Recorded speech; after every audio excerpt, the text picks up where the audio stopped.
Hello viewers, welcome to my channel. In this video I will show you how to stop Facebook announcing your birthday. For that you have to open your Facebook apps.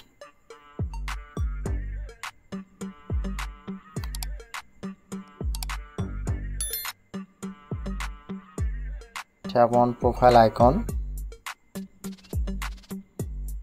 scroll down, tap on edit public details,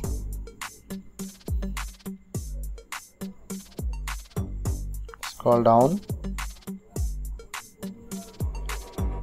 tap on edit your about info and tap on edit option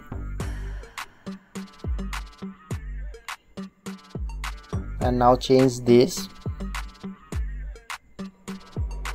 only me and again only me, and then you can save.